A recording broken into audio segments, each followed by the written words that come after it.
삼각형 넓이 어떻게 구해요? 넓이 구하는 공식. 밑변 곱하기 높이 나누기 2분의 1 곱하기 밑변 곱하기 높이. 끝. 모르는 사람 환장하는 거고 당연히 알고 있는 내용이고요. 그럼 삼각형이 주어져 있습니다. 밑변 누군데요? 네가 하고 싶은 거요. 셋 중에 아무거나. 누구?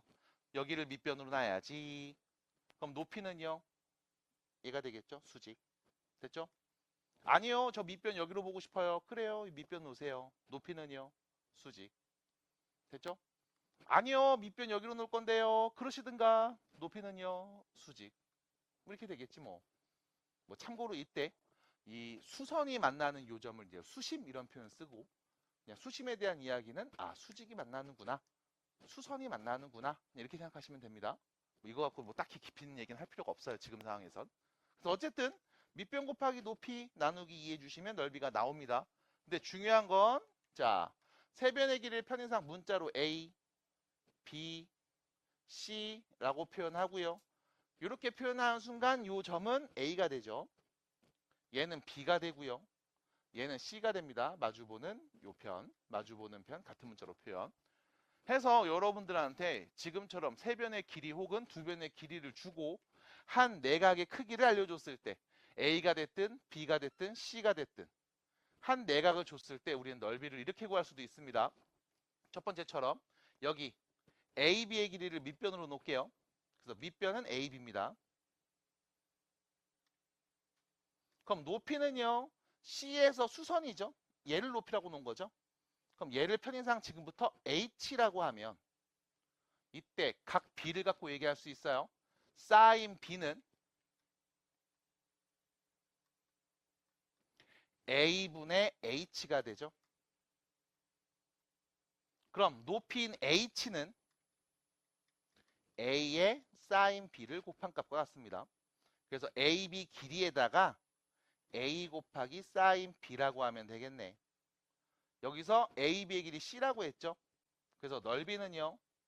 2분의 1 AB AB 아닌데 AC죠. 미안합니다. AC 사인 B와 같습니다. 라고 할 수 있어요.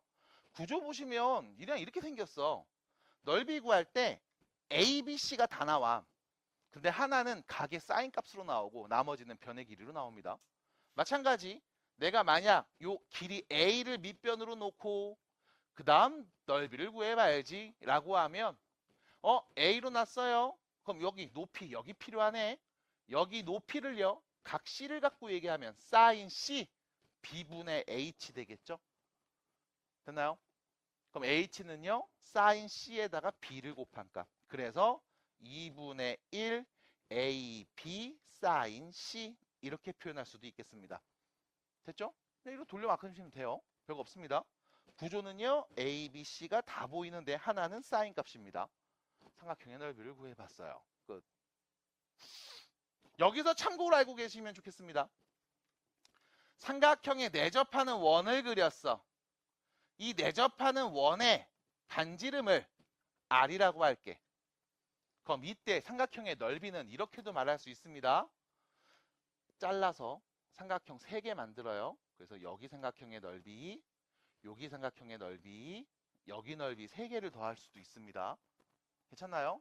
그래서 넓이를 말할 때 이것도 가능해. 2분의 R 공통인수 빼내서 A 더하기 B 더하기 C예요. 이 표현도 가능합니다.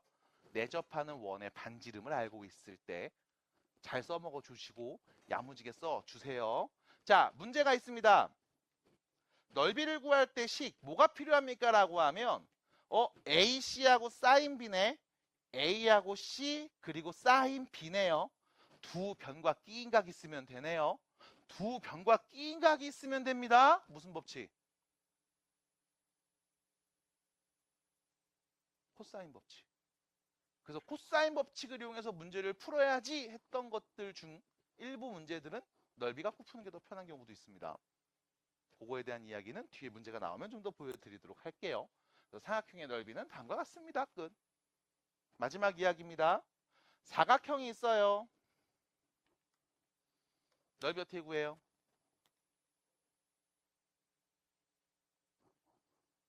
사각형의 넓이 어떻게 구합니까?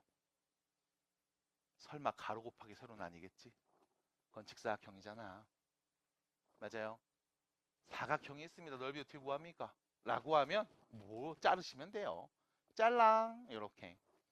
그래서 뭐 해줘? 삼각형 넓이 2개 구하시면 돼. 그러려면 위에 있는 삼각형, 아래에 있는 삼각형을 알아야 되겠죠. 뭘 알아야 돼요? 두 변과 끼인각 정도는 알고 있어야 되겠죠. 그래서 잘라서 구할 수 있으면 삼각형 2개로 구하시면 됩니다. 근데 그렇지 않은 경우들이 간혹 있어. 어떤 정보를 주냐면 이런 정보를 줘요. 이렇게 대각선 2개를 주고 두 대각선이 이루는 각의 크기를 주는 그런 경우들이 있습니다. 그러면 여러분들은 이렇게 하시면 돼요. 대각선과 평행하면서 사각형의 한 꼭지점을 지나는 직선을 긋습니다. 평행해 보이죠? 이렇게요. 마찬가지 긋습니다. 이렇게요. 대각선과 평행하면서 역시 마찬가지로 사각형 여기 한 점을 지나는 직선을 긋습니다. 여기서도 그어주세요. 이렇게.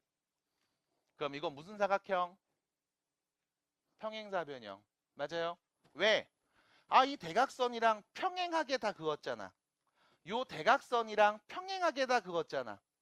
그러면 우리는 이 평행사변형을 보면서 넓이를 구할 수 있어야 됩니다. 당연히 요 각은요. 이 각은요. 어디로 올까요? 여기로 오겠죠? 괜찮습니까? 받아들일까요? 괜찮나요? 자, 그러면 평행사변형의 넓이는 어떻게 구할 수 있을까? 라고 하면 다시 말해주세요. 평행사변형 넓이 어떻게 구해요? 밑변 곱하기 높이. 됐습니까? 그럼 우리가 여기를 밑변으로 봐야지. 그럼 이때 높이는 뭐 이쯤 되겠죠? 얘가 높이 수직으로. 됐죠? 이때 중간에 끼인 각을 우리가 여기 세타라고 하면 요 길이 A, 요 길이 B라고 설정했을 때 넓이는요. 밑변 B 곱하기 높이가 되고요. 이때 관찰하는 건 세타입니다. 사인 세타 하면 A분의 높이가 되겠죠. 그럼 높이는요. A 곱하기 사인 세타, AB 사인 세타로 표현할 수 있습니다. 이렇게요. 그래서 두 변과 끼인각이 주어졌을 때 평행사변형의 넓이는 2분의 1을 안 붙입니다. 하시면 돼요. 쉽게 얘기해 볼게요. 잘라주시면 삼각형 넓이입니다. 그거 몇 개? 2개예요. 이렇게 보시면 되겠죠? 끝. 그래서 평행사변형 이야기 해봤고요. 만약 평행사변형이 아닌 그냥 이런 사각형이 있으면 어떻게 한다? 만드시면 됩니다. 못 만들겠는데요? 잘라서 삼각형 2개 구하셔도 됩니다. 할 수 있는 방법을 이용하시면 돼요. 문제에 따라. 끝. 마무리. 문제 풀러갑니다. 자, 교재로 갈 건데요. 312페이지 한번 봐주고 넘어갈 겁니다. 312페이지 봐주세요. 뭐라고 써 있습니까? 헤론의 공식. 헤론반이었던 친구들이잖아요. 아니에요? 헤론반 아니었어요? 헤론반이었으면 헤론의 공식 알아야지. 라고 옛날엔 얘기했는데 지금은 안 합니다. 요즘 교육과정 추세에 맞게 말씀을 드리면 헤론의 공식은 안 씁니다. 그럼 이거 공식을 왜 알려줘요? 라고 하면 삼각형의 세 변이 정수로 주어졌을 때 유용하게 쓸 수 있는 방법이기는 해. 공식 넣고 밀면 되니까.